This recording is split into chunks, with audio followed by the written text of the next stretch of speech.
Buenos días. Hoy es lunes 7 de septiembre del año 2020. Transmitimos desde Cuenca, Patrimonio Cultural de la Humanidad. A esta hora saludamos y damos la más cordial bienvenida al doctor Bernardo Vega, ex decano de la Facultad de Ciencias Médicas de la Universidad de Cuenca y docente investigador.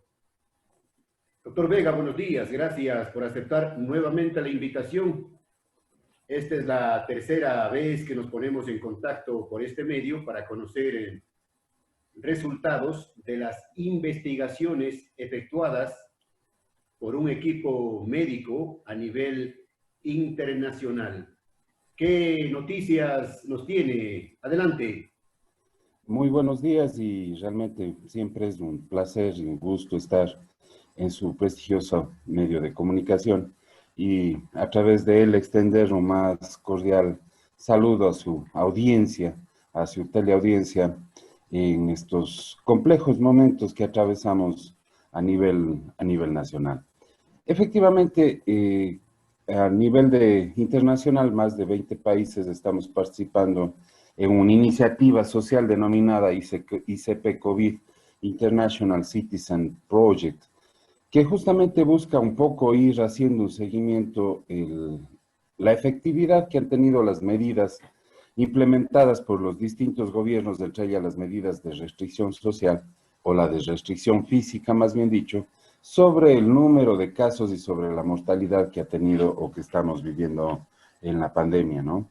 Y una de las cosas que hemos hecho a lo largo de estas 4 rondas de encuestas, ya comenzamos la primera ronda del 4 al 7 de abril, al poco de inicio del estado de excepción, la segunda ronda del 22 de abril al 2 de mayo, la tercera ronda en junio y la cuarta ronda terminamos en el mes de agosto.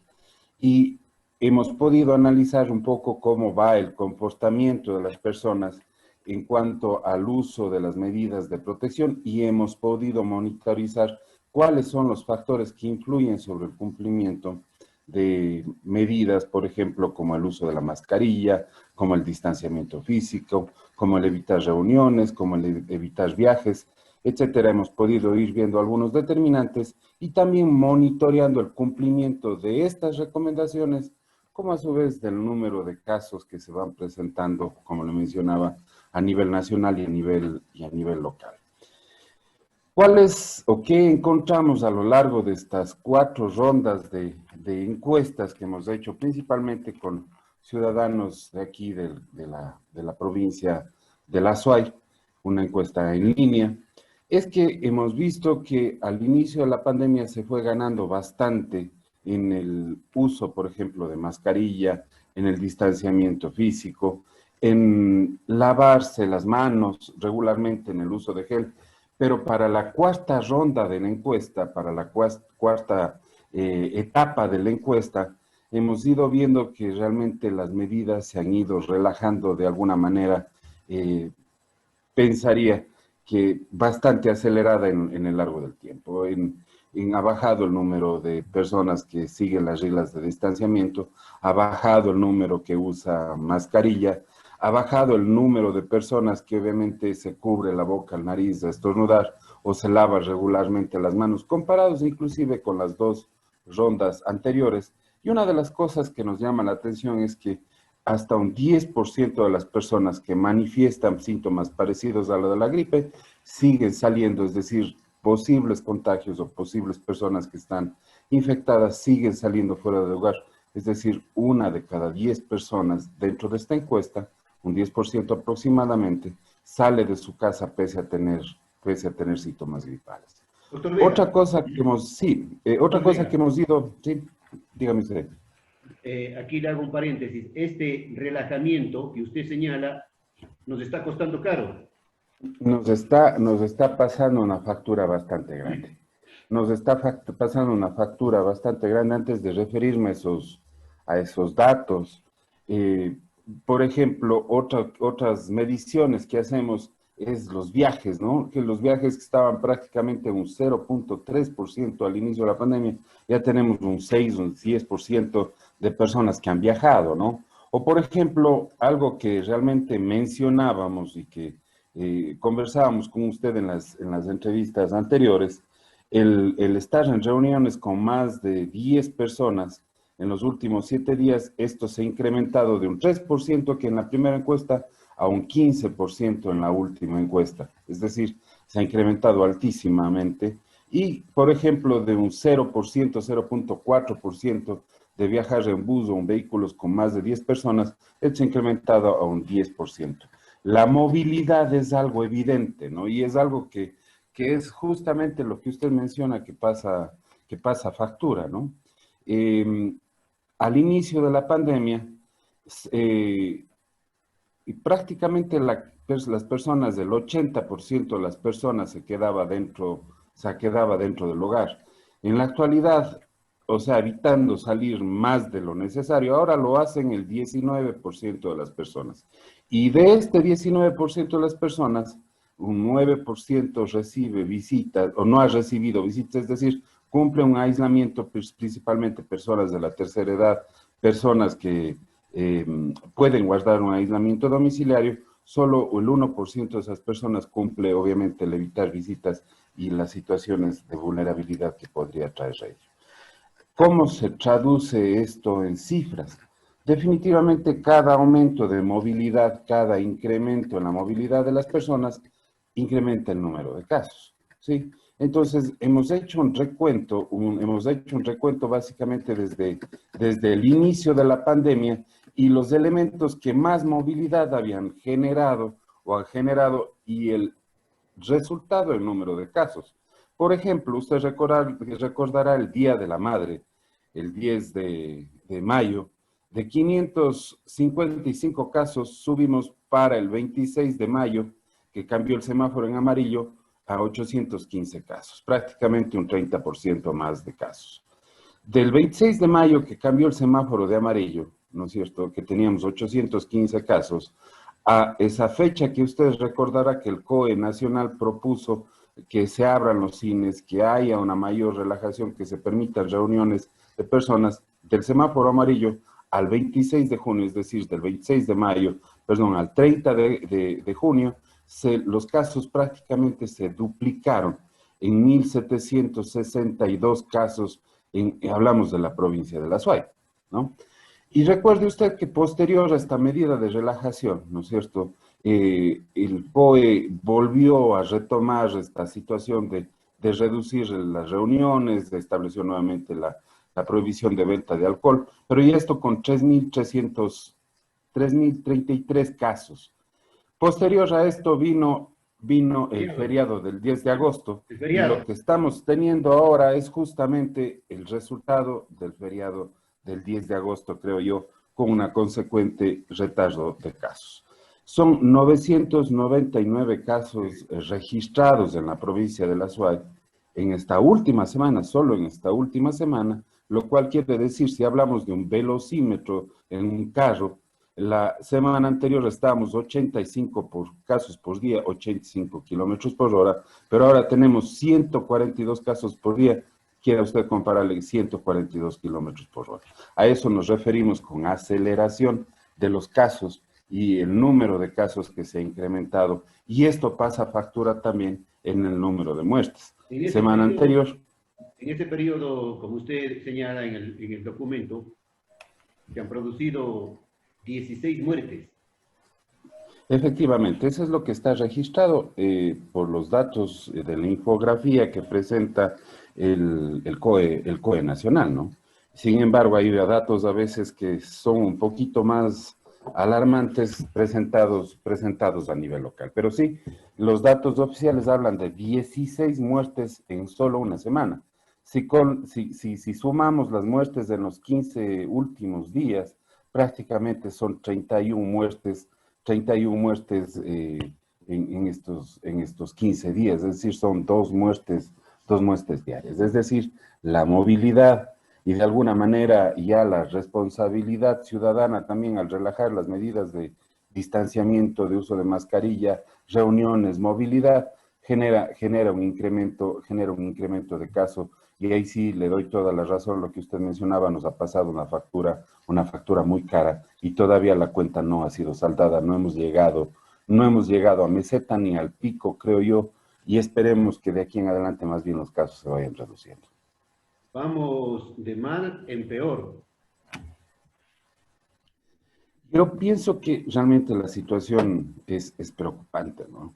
Quienes estamos haciendo el monitoreo esperamos con ansias ver que la curva se vaya aplanando, que vaya mostrando que quiere entrar a una meseta. Estamos hasta virando la cabeza tal vez para ver si esta curva se llega, pero realmente la situación cada semana, cada día que estamos viendo el número de casos, lo incrementamos y Pero la eso es curva sumamente no se preocupante. aplana. Ayer daban a conocer cifras en Quito, por ejemplo, sumamente preocupante lo que sucede en Quito.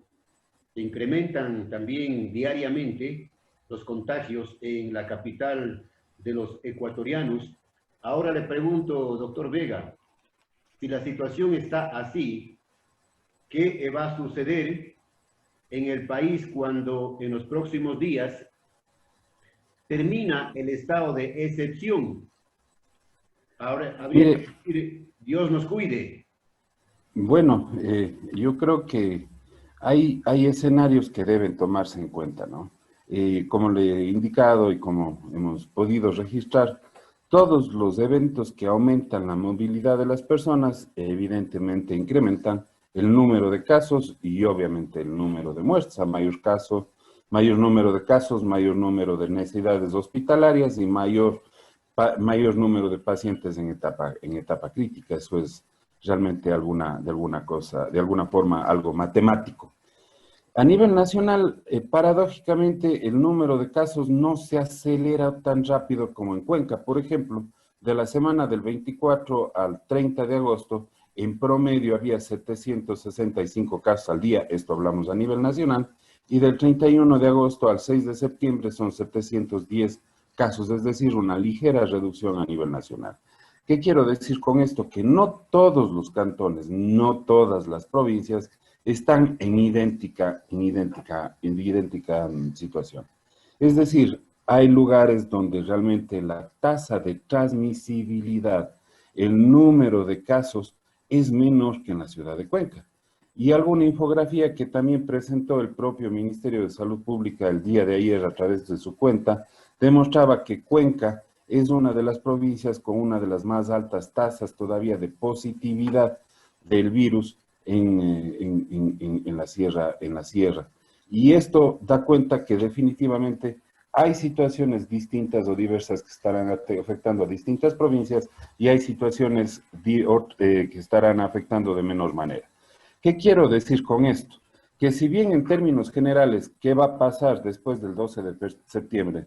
Donde el toque o los toques de queda básicamente son los que, y la reducción de la movilidad o el estado de excepción al terminarse, van a terminar, necesariamente va a haber un aumento de la movilidad que va a afectar de distinta forma a las provincias que tienen menos tasas de positividad, menos casos en pocas palabras, que a provincias como la de la SUAY, donde tenemos una mayor alta tasa de positividad y mayor número de casos o casos en crecimiento. ¿Qué con esto? Esta situación implica básicamente que los COEs, que los consejos de emergencia cantonales deberían tomar medidas apropiadas y basándose en la realidad que tiene cada uno de los cantones, cada una de las provincias, para establecer distintas normas que tiendan a reducir la transmisibilidad y el número de casos que vamos a experimentar. Esto incluye, obviamente, dentro de las competencias que cada COE tiene, establecer regulaciones. Obviamente ya no se puede establecer un toque de queda, pero sí se pueden establecer regulaciones que impidan, obviamente, o que estén dependientes del uso del espacio público, por ejemplo, o el uso del suelo, por ejemplo, el aforo, por ejemplo, la movilidad por placas, por ejemplo, también el reuniones o el evitar, obviamente, aglomeraciones, a más de que las ordenanzas ya están en marchas del uso de mascarillas, del distanciamiento, etcétera, etcétera. Es decir, básicamente los COEs cantonales creo que es necesario que tengan una información diaria, acuciosa, y que en base a esta información se puedan ir tomando medidas dentro de la semaforización que entiendo que se va a mantener. Es decir, doctor Vega, usted dice que ya dependerá de cada COE cantonal el tema de los contagios, si se aplana la curva o sigue creciendo.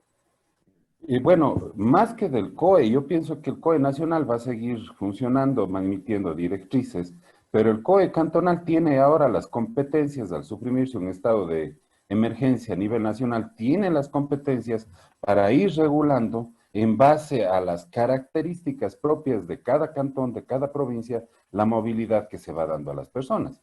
Evidentemente, esto necesita también recursos y ahí creo que es la corresponsabilidad del gobierno nacional en dar los recursos suficientes, por ejemplo, en recursos humanos, en recursos financieros, para poder hacer frente a una crisis que estamos viviendo. Yo considero que realmente todavía estamos en una etapa crítica, en un momento de, yo diría que estamos en uno de los momentos más altos del pico de nuevos casos en la provincia de La Suay. Es decir, viene la responsabilidad del COE nacional, viene la responsabilidad del COE cantonal, con todas las instancias, salud, educación, etcétera, etcétera, pero también la responsabilidad ciudadana es importantísima en este momento y la colaboración de cada uno de nosotros. En Cuenca se debe seguir manteniendo el semáforo en amarillo porque estamos más cerca del rojo.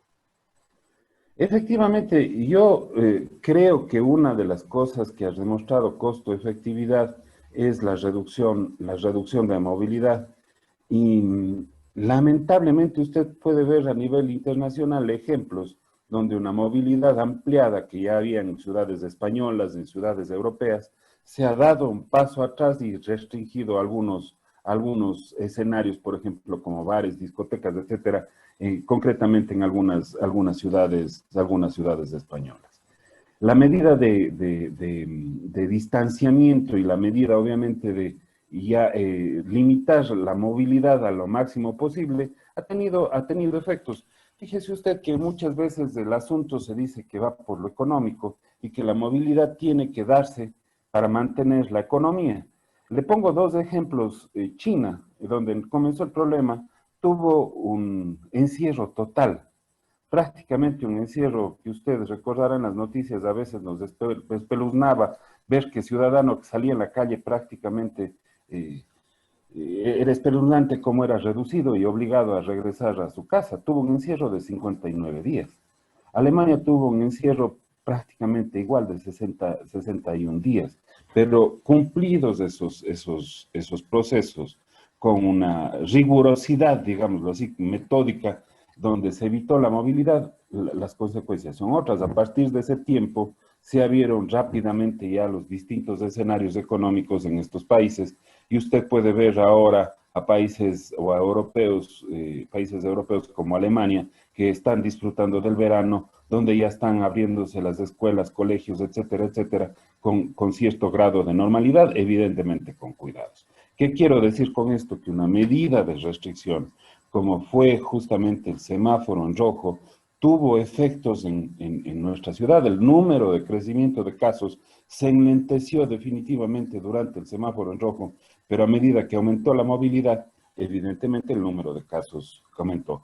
Si es que, como conclusión podemos sacar, si es que las medidas de restricción no hubiesen sido o sufrido ese proceso de laxitud, a lo mejor el tiempo, el alargamiento del tiempo del número de casos o el crecimiento en el tiempo del número de casos, o por qué no decirlo, el alargamiento de la pandemia no hubiera sido tan largo como estamos experimentando en países de América Latina, donde fueron no cumplidos en la totalidad, o, digamos, con la rigurosidad necesaria el encierro. Y usted recordará que cuando estábamos en semáforo en rojo, siempre teníamos el mismo comentario, que veíamos gente en la calle como si fuese un día normal, sin restricción de placas, sin mascarilla y en aglomeraciones. Es decir, la disciplina social sí pasa factura también en la proyección o en la prolongación de una pandemia, y en este caso lo estamos viendo en nuestra ciudad. Ahí está la clave, doctor Vega, la disciplina social.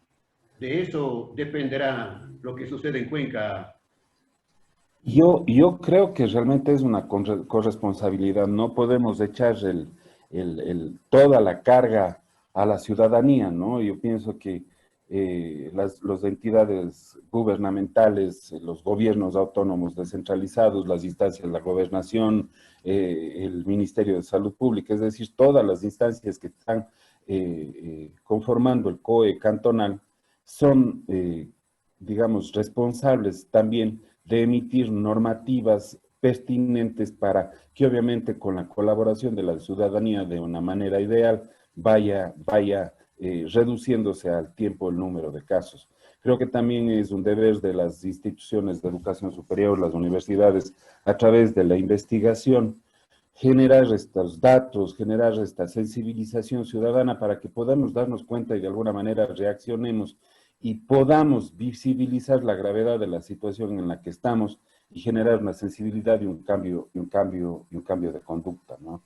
Todas las veces decimos y todos el momento estamos diciendo que realmente la parte económica es sumamente importante, no lo negamos, es absolutamente cierto.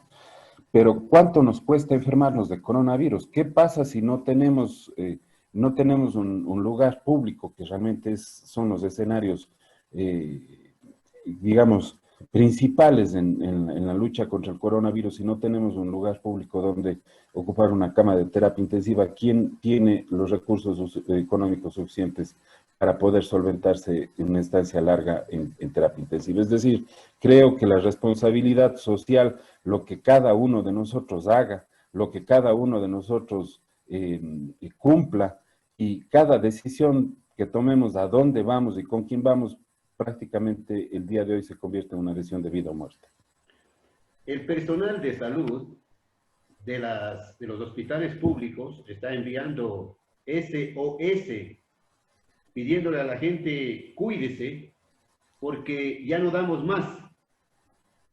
Mire, yo creo que inclusive son interesantes varios estudios que han salido. Han sido varios meses ya, desde el mes de marzo, donde los médicos, los colegas de las enfermeras, todo el personal de salud, no vamos a hacer una diferenciación en ese sentido, han estado participando en el cuidado de los pacientes con coronavirus. Ellos, los colegas, han estado en la primera línea viendo justamente aquellas personas que llegan en estado crítico a los hospitales, que pasan días conectados a un ventilador, y el cansancio físico ha sido bastante grande, y realmente la respuesta de la ciudadanía no ha sido la que se esperaba, digamos así, en el sentido del cuidado y el autocuidado. Cada vez en los hospitales se ve llegar a mayor número de gente, cada vez mayor número de casos graves, y cada vez más pacientes están a la espera por un ventilador para poder salvar o intentar salvar la vida. El hecho de conseguir un ventilador no significa que se va a salvar.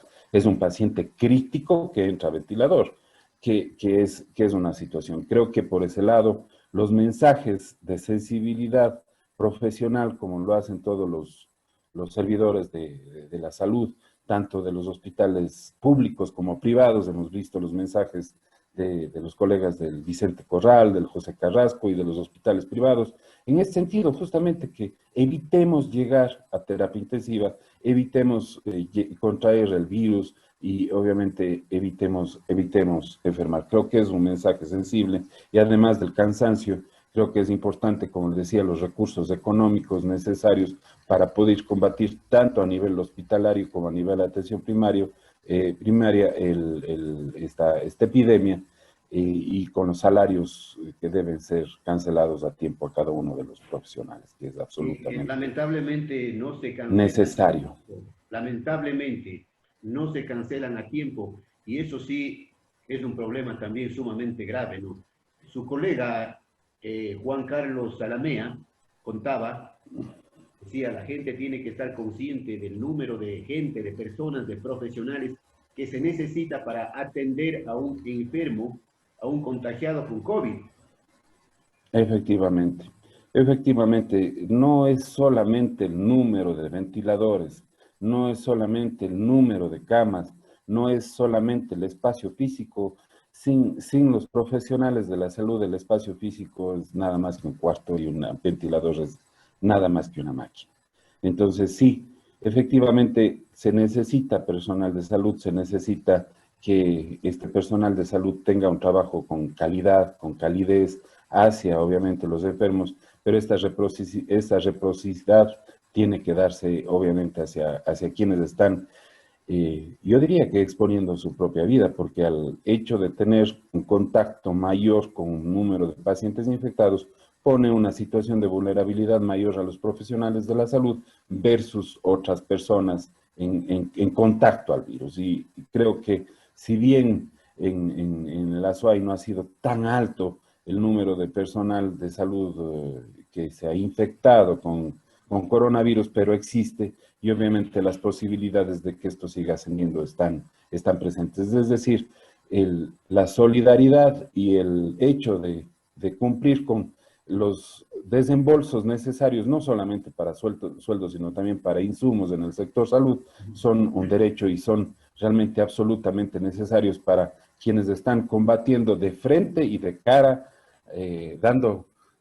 viéndose cara a cara, digamos así, con el coronavirus en estos servicios de centinelas de salud.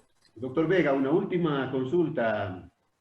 Estamos viviendo esta nueva experiencia por estos medios. No es lo mismo la educación virtual que la educación presencial.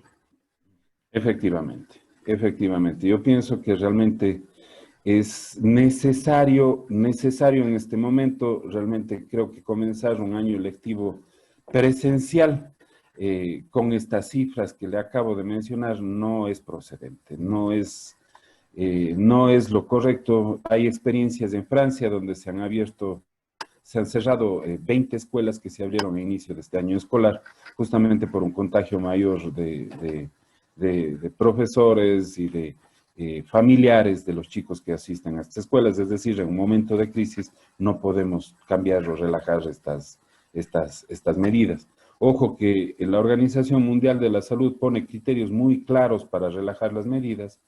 Uno de los criterios es que la positividad de los exámenes no sea superior al 5%. Nosotros tenemos una positividad dada el día de ayer por las instancias gubernamentales de un 40%, es decir, lejos de relajar. Tenemos que tener por lo menos, o debemos tener 3 semanas con una reducción de casos. No estamos cerca de esta situación, y obviamente una reducción en la mortalidad y una capacidad del sistema de salud.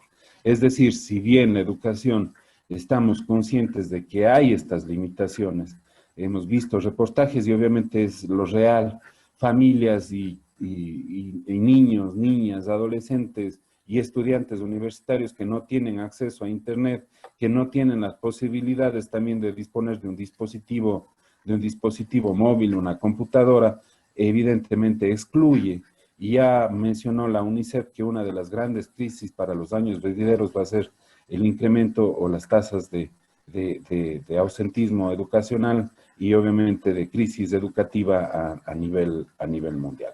Pero lejos de esta situación, por el momento realmente no creo procedente, no tenemos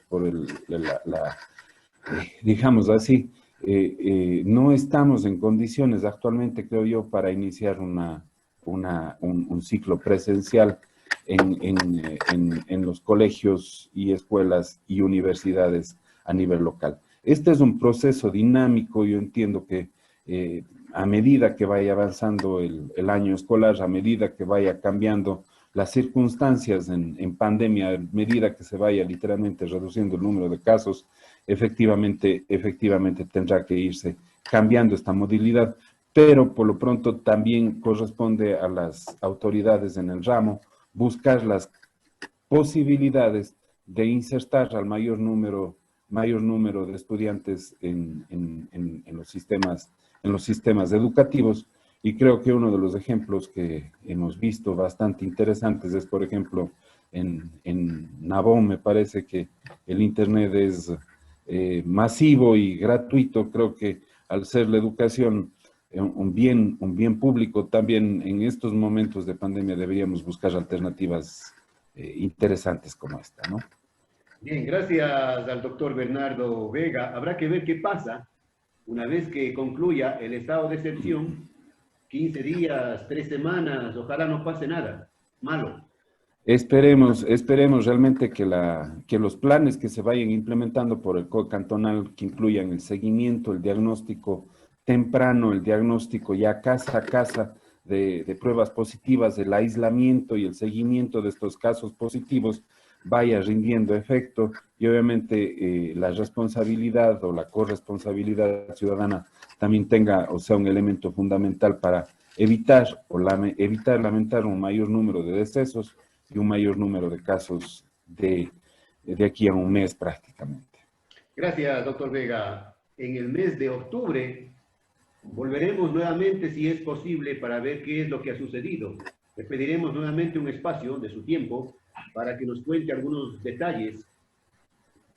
Con todo gusto, claro que sí. De la famosa curva. Con todo gusto, claro que sí. Esperemos que para ese tiempo ya tengamos mejores noticias. Bien, gracias desde siempre y hasta siempre. Muchísimas gracias a usted.